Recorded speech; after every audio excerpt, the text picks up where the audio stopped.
Hello, and welcome to another episode of the Preparedness Podcast, the podcast that brings you the best in preparedness information. My name is Rob Hannes, and I'll be the host for the show. You can find us online at thepreparednesspodcast.com. I only have a few announcements here before we get started. One of them is I just want to mention the couple of books I have out, the Surviving EMP and the Preparedness Capability Checklist. If you're new and you have not heard of these before, I encourage you to go check them out. You can find out more on the website itself, and there are some recent podcast episodes that discuss the content as well. Also, been playing around with the format and some stuff regarding the podcast, and I think, pretty sure, haven't quite pulled the trigger on this yet, but we're going to have some big news coming up on the podcast. Some of it is going to be exciting. Some of it may not, but we are going to be heading in a new direction soon, I think, and I'll have all the details on this soon. My goal is to have everything in place and ready to go by episode 200. But stay tuned. That'll be coming shortly because this is episode 190. In this episode, we're going to be discussing money and the importance of owning precious metals. And that's the smallest, shortest title I can come up with. There's a lot more that's involved with that. But I've been getting some emails from listeners who don't understand why it's important to own precious metals, gold, silver. You could include copper and nickel in that. There is some confusion, I think, as to how I stand on this, so I want to clear it up. Before we get into that, I want to talk about one of these rumors that's going around, at least I'm calling it a rumor, and this is having to do with FEMA and this inquiry that they made to this food storage company about how many servings they can deliver immediately and how much they have on stock and on hand and stuff like that. I've seen this posted in forums, on website articles. I've seen it come across in emails from a variety of sources. And everybody seems to be freaking out. It's the, what does the government know? Or what is the government trying to do? Or what are they planning? Because, they also ordered a lot of ammo and they ordered a lot of guns and they're, now they're ordering food. And, folks, one of the things that an older guy like myself gets to have the benefit of is experience. And this is one of those things that has come up time and time again over the years. There always seems to be something that the government has just done that is supposed to be the bellwether event, the pointed finger, the whatever you want to call it, that the government's ready to move. They're going to do something nasty, or back when the government wasn't so perceived as being evil, a lot of people are like, what does the government know? What do they know that they're not telling us? Is it Planet X? Is it, a comet? What's going on? I don't think it's any of that. Keep in mind, the government is run by people. People like you and me. They have the same fears, the same frailties, the same perceptions, the same misperceptions, the same education, the same ignorances. They're just people. People make mistakes. We look at, this is one of the things that amazes me, is we look at celebrities and politicians and stuff as being flawless. And I don't mean that we think they're flawless. Is if somebody says something, they can't say, oh, it was a mistake, without somebody saying, oh, well, what did he really mean by that? Sometimes people say the wrong thing. Sometimes they're thinking, don't say this, don't say this, don't say this, and then they say it. Or one of their aides says, hey, just to let you know, don't say this, even though you weren't thinking of it, now it's been put in your head and you say it. It happens all the time. I'm not making excuses for these people. I'm just being realistic. And this fear-mongering with this FEMA incident, or this email that's going around, is exactly what I think it is. Fear-mongering. It's people trying to scare people. Some people love the disaster genre. They love watching it. They love talking about it. They love the movies on it. They're always in that mode of, ooh, what if this happens? And ooh, we're going to get killed by an earthquake, or oh, the comet's going to happen. That's how they live. Some people love chaos. Some people, are introverts. Some people are extroverts. Some people just love living in that disaster genre. And I think, in my mind, my perception is that's exactly what this is. Now, of course, that doesn't mean that nothing is going on. It could very well be something. My point is that there's no way for us to know. We don't know what's going to happen or when it's going to happen or what it's going to be. We can't necessarily look at the actions of others and make accurate predictions. The financial markets, the stock market, bonds, government movements, sports, whatever you want to look at, disasters, it's very difficult to predict any of this with any sort of accuracy on a repeated basis. So in other words, you might get right once or twice, but to be continuously right is another matter. Even the people that look at the macro trends, they're not right all the time, although it can be easier to plot the macro trend and be much more accurate than it is to say a single event. But I just wanted to bring it up that I'm sure you've seen, if you're in the prepper world, you've probably seen or come across this email from FEMA where it's redacted and some of the people of where they are, the address or whatever. And I don't think it means anything. I just think it is what it is. It could be something. We'll never know. We'll never know if they're planning for A and actually we get hit with B and we think that's what they were planning for. They're just people. And I think this is a good example of, not getting carried away with the fear mongering. If you're prepping, if you're new to prepping, don't panic about this. This is something that happens all the time. This type of information or intel happens a lot. Do not let this sway your preparedness plan. Don't go out and put a bunch of preps on your credit card because you're going to regret it. Stick with your plan, stick with your budget, make sure that you're taking care of the most needed things first. And I've got a lot of podcasts that talk about that and how to look at that and stuff. But don't get thrown off track simply because some speculative email or article or whatever that comes out uses, I always say that you should use these sort of pieces of information, much like you can use a disaster movie in a what if sort of frame of mind. What if this were to happen? Or what could this mean? Or what if it was this? How would I respond? Or if there was a zombie apocalypse, how would I respond? Well, what if the government really did think that half the earth was going to crack away and float off into space? What if? What do I need to do? And it's that sort of mental exercises that help strengthen your preparedness plan because they can open up aspects that you may have overlooked or may not have thought of as being important enough. And so don't get stressed out about this. This is just one of many sort of events or indicators that we've seen across the years. Stay the course, keep to your prep plan, and don't worry about it. If something happens, it's going to happen whether or not the government had a letter about it. And this brings up another point. I wasn't going to talk about this, but this really kind of illustrates an example of what being prepared is. What is the preparedness mindset? The preparedness mindset is not knowing how much food you have in your pantry. It's not having the best knife. It's not having the coolest gun. It's actually, quite honestly, it's not about having anything that's material. The preparedness mindset isn't even really about knowing what the survival skills are and having them. I mean, those are all good things, don't get me wrong.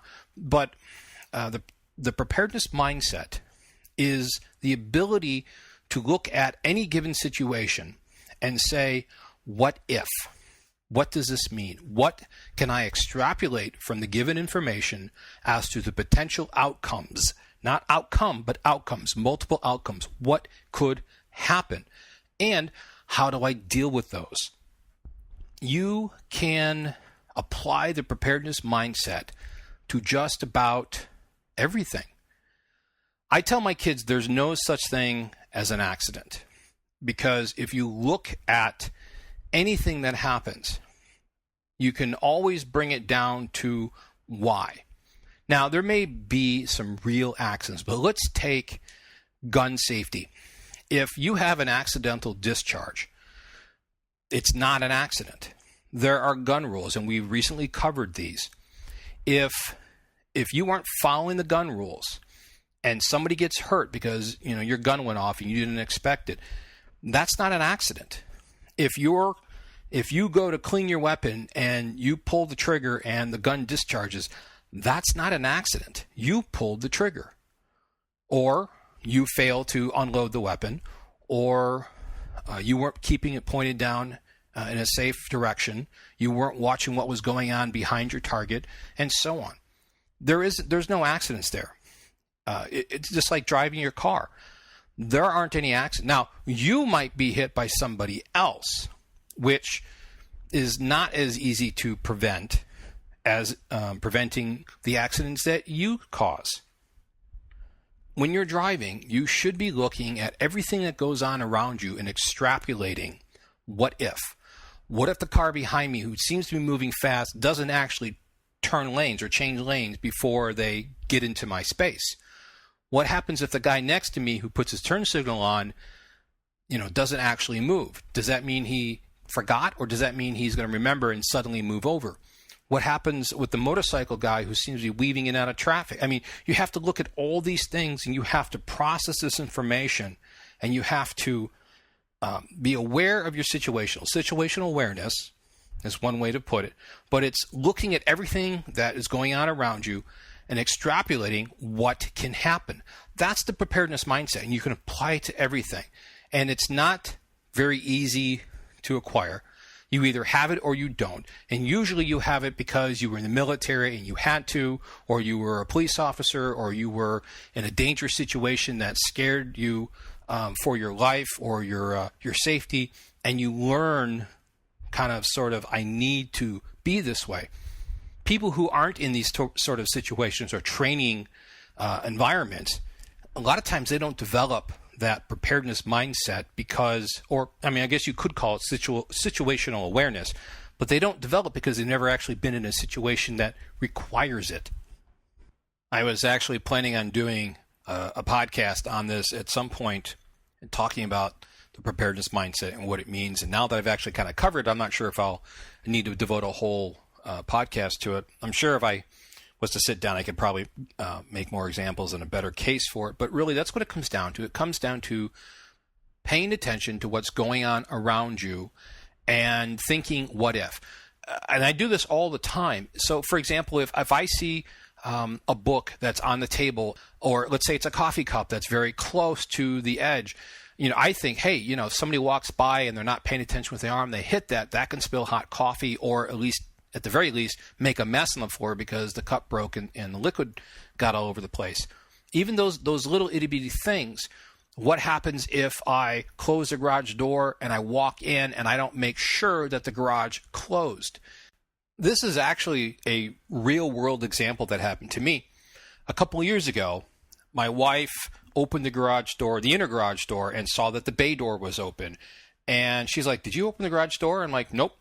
And she's like, "Well, that's kind of weird. Maybe we hit the button or something." And we couldn't explain because we kind of went through our actions and we're like, "No, the button, the little key fob or the little fob to open the garage door wasn't available." And so we weren't really sure what happened.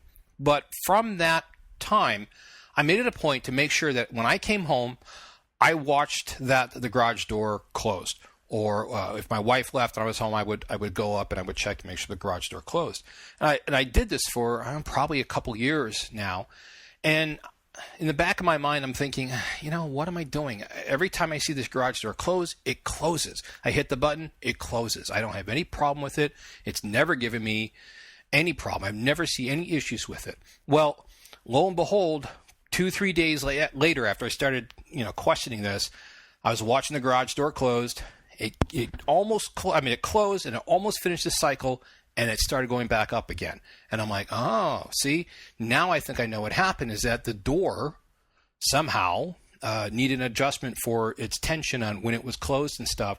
And even though it happened 2 years prior, I don't know what causes it. Maybe it's dust, maybe it's heat. I don't really know. But the point is that I knew that if I didn't make sure that the garage door was closed, I left all my belongings that are in the garage open to the world. Additionally, having that bay door open eliminates one barrier that somebody would have to go through to get into the house if they were to go through the garage. So I felt better, and I felt kind of justified knowing that, okay, my actions are meaningful because I am making sure that I'm taking care of a potential issue. And this is what the preparedness mindset is about. It's about knowing what the possibilities can happen from a certain point in time when you look at things. If you see a hot coffee cup or a piece of glass or something that's close to a walkway where people are walking, you think, man, that probably shouldn't be there. And that's a very simplistic example. Driving is a good example. But the point is that the preparedness mindset is about extrapolating what can happen from a given set of conditions and knowing what you need to do and doing it, even though it may be somewhat of a waste of time. Like taking the 15, 30 seconds to watch that garage door close when I came home was a pain, but it increased my safety. And now I know that it was actually a good thing. And being able to do those things when nobody else is doing because nobody else is thinking of them is part of the preparedness mindset. All right. So the next thing I want to cover is an article that I came across today, and it kind of got me thinking, and I wanted to share it with you. As I have countless times before and in this podcast mentioned, being prepared is about looking forward and saying what if. So there is an article that came out on cnsnews.com, and I'll have a link in the show notes. And basically what it says is that the 2012 data confirms that the Earth is in a cooling trend. The article also points out AP's retraction on that North Pole photo or series of photos that they took where it was ice and then it was completely melted. There was water around the North Pole. And apparently that happens every year. I mean, who would have thought that, right? Of course. Anyways, I know the popular opinion is that we are in a global warming trend. And that may be the case. However, warming trends often precede cooling trends. I have a feeling, and this is stemmed from being a kind of a weather bug, a weather buff all my life. Ever since I was a little kid, I've always been interested in the weather, and I've read a lot of books, and I've always kept my eye to the weather and climate and changes and stuff. And I have this feeling that we are on the cusp of a little ice age. And I'm only saying this as from a prepper standpoint of don't just prepare for one aspect, global warming, prepare for all the aspects. We don't have global warming, we have global cooling, or it stays the same, or maybe we just have different weather patterns. I've said this before in a podcast. I read a book back in the 70s that was talking about the coming climate change, and it was talking about how we were going to go to a normal period that prior to when this book was written, the prior 50 years, it was abnormally mild, abnormally mild weather, mild storms, mild snow, mild highs, mild cold. It was not typical for the North American continent to be this way, and that we were going to, over the next 30 years, being shifted out of it and back to a regular normal pattern. Well, that was in the 70s. Now we're in the second decade of the 21st century, so we're looking at 40, 45, maybe 50 years from when that book was written. And I always think about that, thinking, they knew, the climatologists knew back then that we have these cycles, and this is one cycle that we're going to be going through. We are also currently going through a solar max. When you look at the data, and the data shows that we have had significant cooling in parts of the world. There's a lot of ice in the Antarctic. I think we're setting records there for the amount of ice that's being built up. My feeling is that we are on the cusp of a little ice age, and I think once the sun is done with its solar max in a couple of years, we're going to see a cooling trend, and that's something to consider in your what-if scenarios for your prep plan. But I just wanted to throw it out there as another what-if. Before I continue and talk about the importance of owning precious metals, and why it's important and how you should be looking at it, as well as what our money is. I want to talk about FlyingEagleGold.com. They're one of our sponsors for the podcast. And when you realize that you would like to protect some of your wealth and need to move into a different sort of savings, in other words, not the savings that you have in the bank, which is really just numbers in a digital electronic account. But when you realize you want to have some wealth protection, you want to have something that is capable of storing wealth over protracted periods of time, give Jeff a call at FlyingEagleGold.com or 855-289-7587 or FlyingEagleGold.com. When you talk to Jeff, let him know you heard about him on the Preparedness podcast. Over the past few months, I've had several listeners email me and one way or the other kind of explain to me that they don't understand why owning precious metals is important, or they will illustrate to me that there's no way they can own precious metals because they can barely afford the basics, and it's really irresponsible of me to suggest that they should. So I wanted to take this time and explain where I'm coming from and a little bit of history about the precious metals and why it's important. Over the past 3 decades, I have talked to a lot of people about why it's important to own gold and silver. But yet, I find that most people don't really fully understand why. One of the common reasons or excuses that I hear often for those people who don't want to own gold and silver is that because they can't eat it, then it has absolutely no value to them and their family. And that's a straw man argument because nobody is saying that gold is exchangeable for food. It's not the same thing. So it's not really how you should be looking at it. Most of these people, when I get into a discussion with them about gold and silver, what it comes down to is that they have a lack of understanding of what money really is and how our economy works.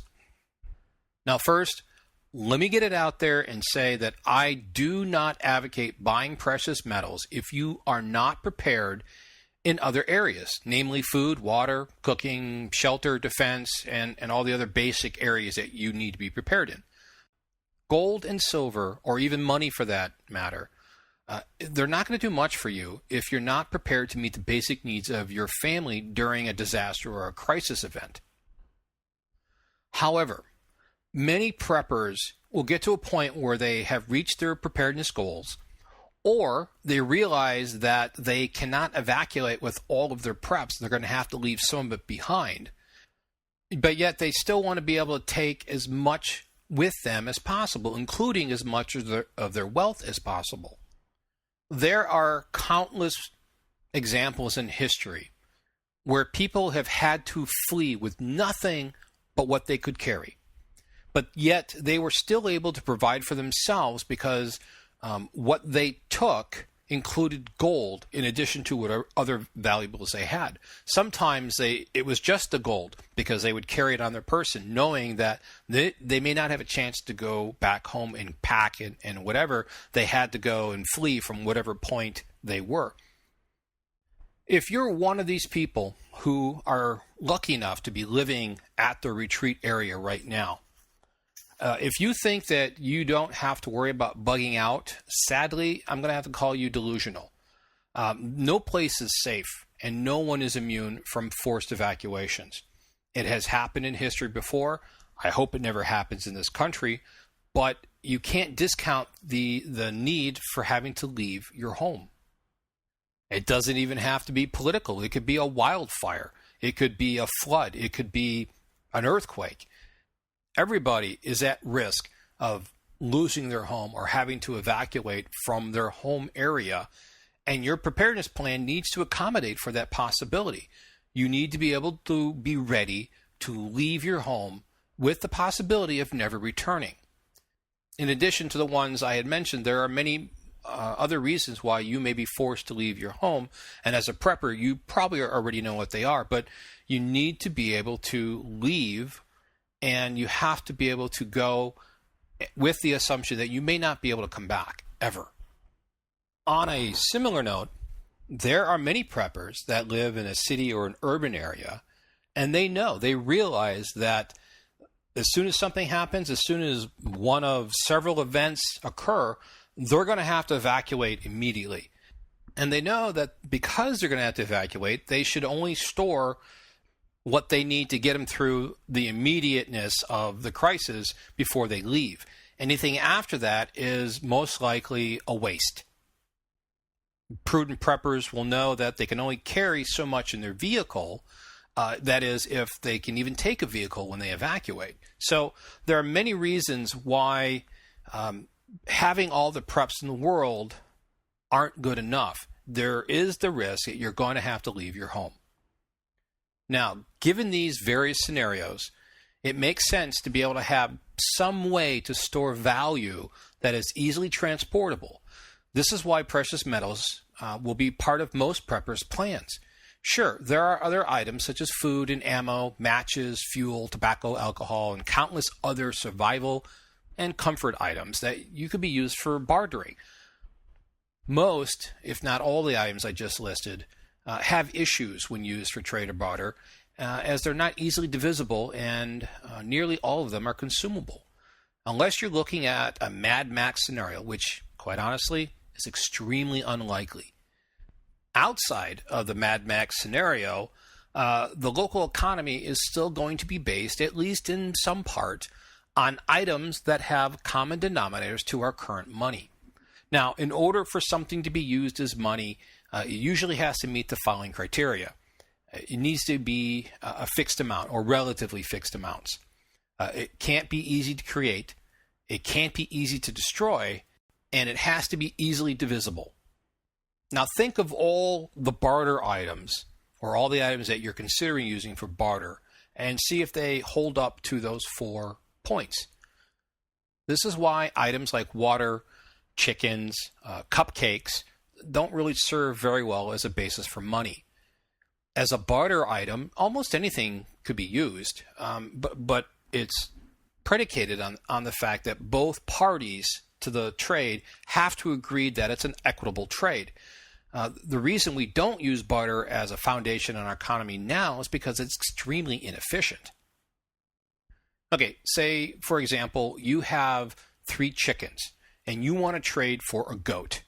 Let's say the current rate for 1 goat is 4 chickens. Well, you don't have 4 chickens, you have 3 chickens. If it was a money, you would give them 3 chickens and you would get 3/4 of a goat. But it's probably not too likely that this guy is going to, cut off 1/4 of his goat just to trade with you. This is the inherent problem in barter. Now, that doesn't mean that you won't make the trade, but somebody is going to be getting the short end of the stick. And it may be the goat guy because he's like, I really want the chickens. I'm going to go ahead and give up an extra goat to get the chickens. Or you may have to put in something else that's more valuable than a chicken to make up for the difference. While we're talking about barter here, I just want to stick in. There's a lot of talk about how ammunition is going to be the new currency. Yeah, after thinking about this for a while, I have to say, I would say that bartering ammo is probably a dumb idea for a variety of reasons. One, if it's that type of environment, then ammo is going to be very scarce because it's going to be very difficult to get because it probably won't be made anymore to be all reloads. 2, you're giving somebody else the ability to kill you. Now, you may or may not be trading with somebody you know, but let's be honest, in an environment where you have to barter because society has broken down, trust is going to be a really huge issue. So I'm not sure if I would be comfortable giving somebody the ability to shoot me. If I had to trade ammo, because that's all that the trade would take, I think I would consider components if possible, because they can't be used, but that doesn't mean they can't be assembled and then, come right back at me and use it against me. So I think overall, trading ammunition is a bad idea for those reasons. Okay, getting back to our barter example, the reason we have money is to prevent the situations like I described with the goat and the chicken from occurring. If you have a currency that grows on trees or can be increased simply by mating animals, the system of money that you're using will quickly become destabilized. Nobody's going to want to use it. Nobody's going to want to trust it, or you're going to have massive inflation because everybody and anybody can make money basically out of thin air. Whatever currency is used needs to have the confidence of whatever people are using it, and it needs to be able to retain its value and an intrinsic value that everybody understands. This is why precious metals, primarily gold and silver, but in this country we have also seen gold and nickel. This is why these have become items that people have used as a basis for their economies for thousands of years. Now, think about that. We're not talking about kumquats or bananas or rocks or salt. We're talking about metal. We're talking about metal that you can mine, smelt, and stamp into coins. And people for thousands of years have relied on this as a basis of money. There's a lot of history there. There's a lot of power there. Most people in the world understand the value of gold. We, ignorant Americans, we're very ignorant on history. We're very ignorant on economies and other things that drive the world. But if you look at who's buying the gold, you're going to find out that these people understand the value of gold and the value of having something they can fall back on. If you want a real quick example, and I've used it before, and it's almost becoming cliche, but when Zimbabwe had their hyperinflation period, people had to pan the rivers for a couple grams of gold in order to buy enough food to eat. They weren't panning for bananas. They weren't panning for diamonds. They were panning for gold. And that's what they were used. Even sex wasn't very much of a currency because it was so prolific, it had very little value. Only things that have intrinsic value that is very difficult to recreate will be the basis of any economy. That's just how money works. So knowing this, you can understand why having some precious metals as part of your preps makes sense. Now, again, I want to reiterate that I am not saying you should go out and buy gold and silver because you need it as part of your preps when you're having a hard time building up your food storage. No, I'm not saying that. But everybody isn't in the same boat. There are different people who are in different aspects and different timelines in their preparedness plans. People who are starting out need to be focusing on the basics. People who have been doing it for a while and know that, hey, you know what, honey, we're not going to be able to stay here. If there is an EMP attack or a nuclear attack or a radiological bomb or a massive earthquake or any number of things, we got to get gone. We got to hit the road in the car and get away as fast as possible. This is how we can take some of our wealth with us without having to worry about banks closing or anything, and it's going to retain at least some value, even in the most extreme cases. This is why I'm recommending it. Not that you should replace it with food and water and guns and beans, bullets, and Band-Aids. I'm saying this is a supplement. It's just as important as any other aspect to your preparedness plan. Now, an astute person may make the argument that if these precious metals were so useful as currency, why aren't we using them now? It's a really good question, but I'm hoping that by now the answer is obvious. When you have a currency that is based on a commodity that cannot be easily increased, you have a stable economy. However, this stability prevents bankers from creating money out of thin air, and this reduces their ability to make money. And as you can imagine, this really irritates the bankers. When paper money is backed by metal, it's referred to as being on a gold standard, quote unquote. At one time in the United States, you could take a United States note to the bank. Notice that I said United States note and not Federal Reserve note. But you could take that United States note to the bank and get 1.5 grams, or about 23 grains of gold for every dollar. If you had a silver certificate, you could get silver. Now, during this time, gold and silver were legal tender, and they were used as money. The reason people didn't use gold and silver that often is because they were heavy, and they were much thicker and heavier than paper. So paper notes simply represented the amount of, or the given amount of gold or silver that was being held in the bank for you. Because there were no issues with the transferableness of paper to metal, people preferred to carry the paper because it was much more convenient than the heavy coins. It didn't wear through your pocket and stuff.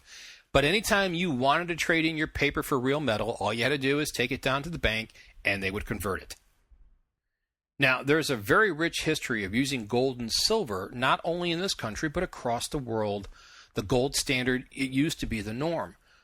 Unfortunately, we Americans have a very short memory, and our history schooling is not as prudent as it should be. But if you go and do some research online, and you research the history of money, the history of gold and silver, you're going to find that most of the world at one point or another was on a gold standard. Now, I've simplified this just to try to make it short and try to make it as concise as possible. But if you're interested in learning more, there's tons of information out there. Jeff at Flying Eagle Gold is a great resource on that. He is a sort of a gold and silver history buff. And he and I have talked about this a lot, and he is quite knowledgeable on the importance of gold and silver in a country's monetary system. And the more you learn about real money, as in gold and silver or anything that's backed up by something that meets that 4 criteria, meaning that, there's a relatively fixed amount of it, or it's not easy to create. You have to mine it and smelt it and then, mint it. So therefore, it's not easy to create, it's not easy to destroy, and it's easily divisible. That is what makes up money. When you have fiat currency like we have now, and I've done a couple podcasts on this, the hyperinflation series will go into this a lot, but it's the fiat currency that's causing the problem. There is no real money being used in the world right now. They're all banknotes. They're all central banknotes, and that's part of the problem. But when the societal fabric, the infrastructure that we rely on every day crumbles, and I don't mean in a tornado short-term sort of way, I mean in a long-term sort of economic collapse sort of way, like a hyperinflationary event, you're not going to have banks, and you're not going to want to use the banknotes. You're going to want to use real money.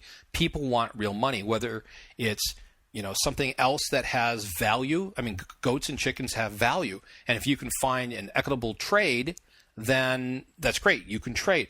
But the reason money exists is because sometimes you have to make change, and it's much easier to do that with money than a goat.